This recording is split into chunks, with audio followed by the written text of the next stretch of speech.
Depuis quelques années, une stratégie financière audacieuse fait parler d'elle, la Bitcoin Treasury à la Saylor. Attention, on ne parle pas ici de simplement mettre une partie de sa trésorerie en Bitcoin, comme l'a fait Tesla. Non, il s'agit d'un véritable mécanisme financier. Lever des fonds massivement, par dette ou dilution, pour acheter du Bitcoin et le conserver sur le long terme.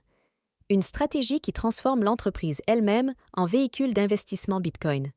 Aujourd'hui, on décortique ce modèle précis. Comment ça fonctionne, quels sont ses leviers, et surtout, quels risques il comporte.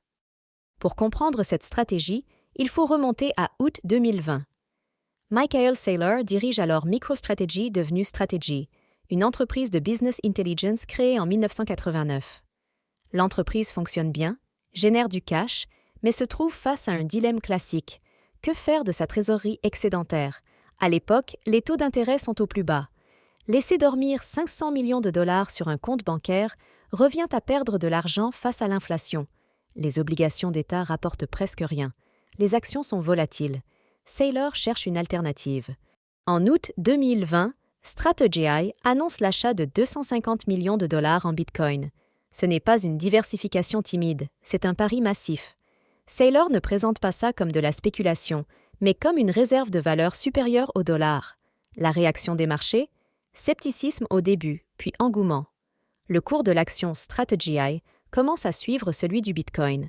Et c'est là que Saylor comprend quelque chose de fondamental.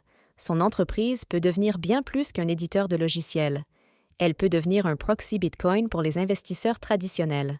Entre août 2020 et aujourd'hui, Strategy ne s'arrête pas. L'entreprise lève des fonds via plusieurs canaux: émission d'obligations convertibles, dette à faible taux, vente d'actions nouvelles, dilution contrôlée. Utilisation du cash flow opérationnel. À chaque levée, un seul objectif: acheter plus de Bitcoin. En 2025, Strategy détient plus de 640 000 BTC, soit 3,2% de l'offre totale, ce qui en fait l'une des plus grandes réserves privées au monde.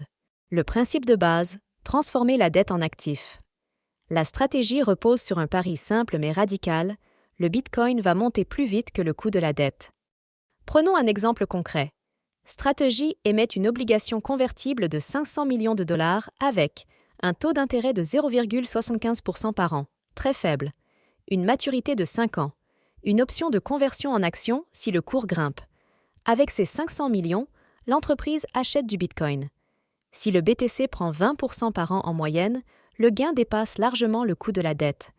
Et si l'action monte grâce à cette stratégie, les détenteurs d'obligations peuvent convertir leurs titres en actions plutôt que de demander un remboursement en cash.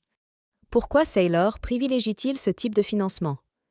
Parce qu'il offre 3 avantages majeurs. Coût ultra faible. Les investisseurs acceptent des taux d'intérêt dérisoires en échange de l'option de conversion. Certaines obligations ont été émises à 0% d'intérêt. Pas de remboursement immédiat.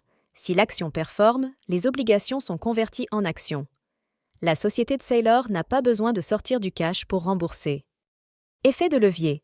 L'entreprise peut acheter beaucoup plus de Bitcoin qu'elle ne pourrait avec ses fonds propres seuls. L'autre levier, c'est la vente directe d'actions.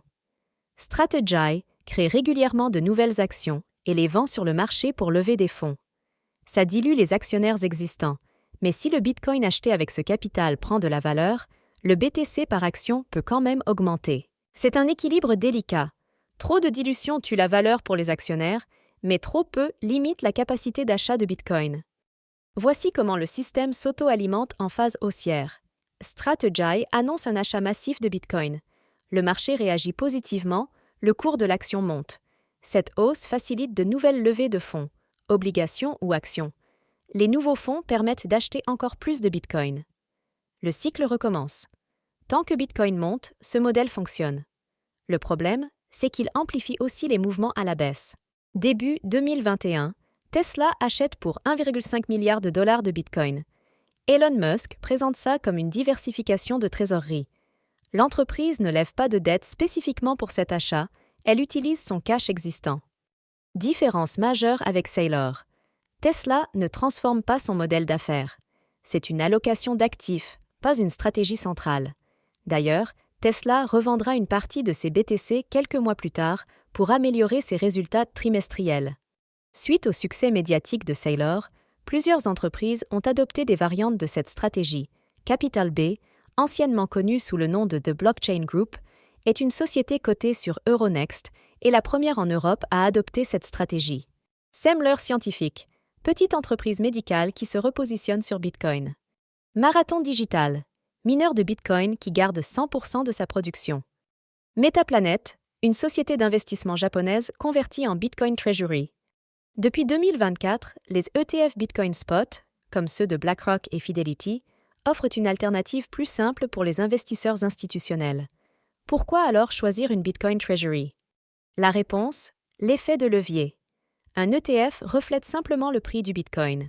Strategy, via sa dette et sa stratégie active, peut offrir une exposition amplifiée, plus risquée, mais potentiellement plus lucrative. Le plus gros danger, c'est l'effet miroir. Si Bitcoin chute de 50%, l'action peut perdre 80%. Pourquoi?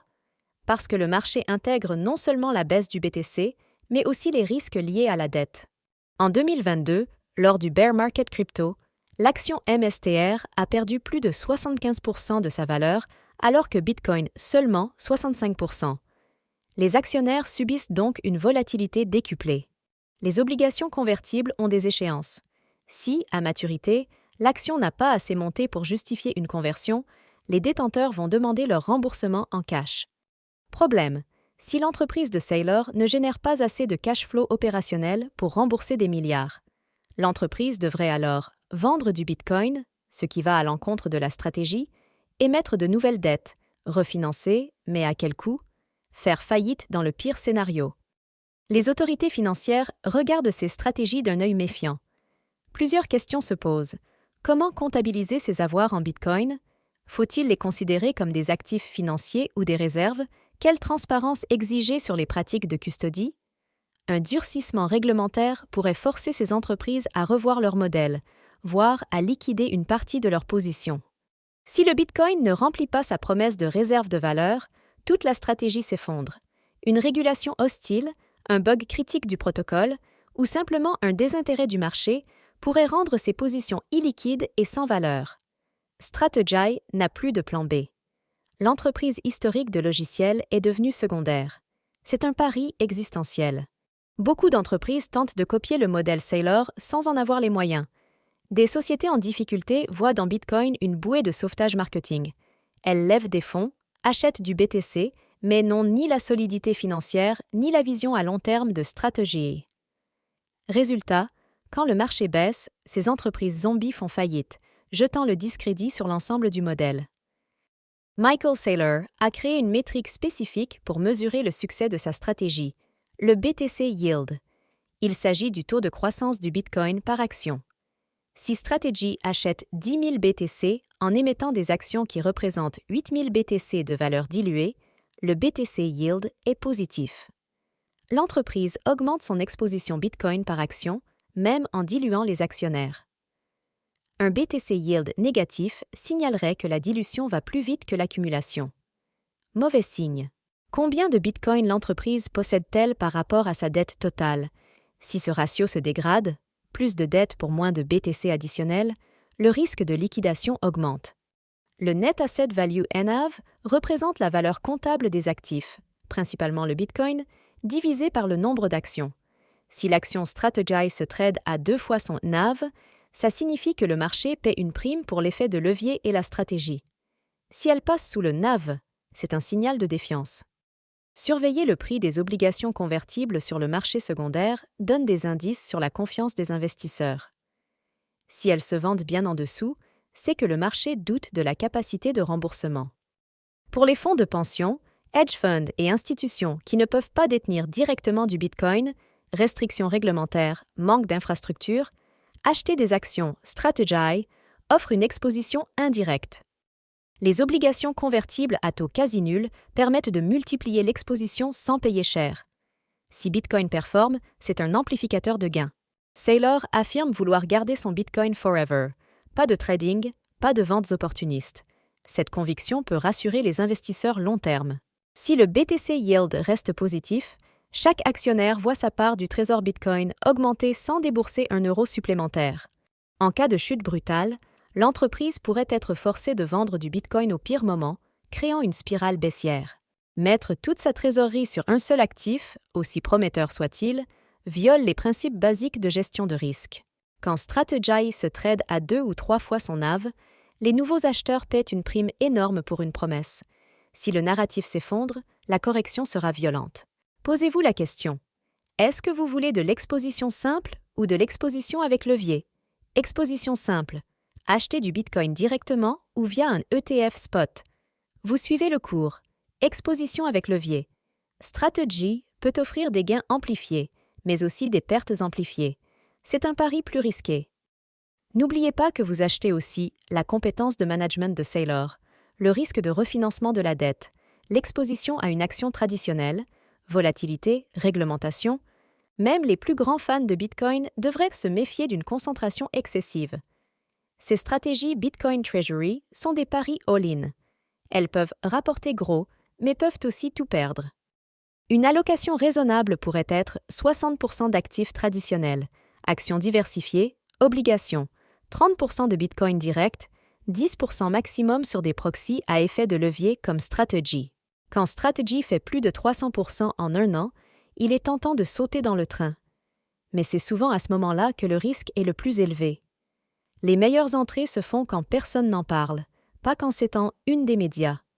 La stratégie Bitcoin Treasury, incarnée par Michael Saylor, est une innovation financière audacieuse.